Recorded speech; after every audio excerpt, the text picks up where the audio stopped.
Welcome guys, today I'm with the Tozo T6 and I'm going to show you how you can pair them with your laptop.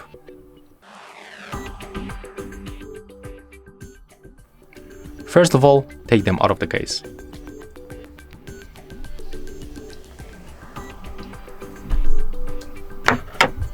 Take a look on these indicators. When they start blinking on the blue and the red, it means that they are visible to other devices. In my case, it works automatically, but if in your case it is not working, you have to click and hold these two touch control panels until they start blinking like that. Next, put them close to your laptop, but do not put them to the charging case. You have to go for the settings on your laptop, go for the Bluetooth and devices on the left side, enable Bluetooth right here and click to add device. Next, select Bluetooth.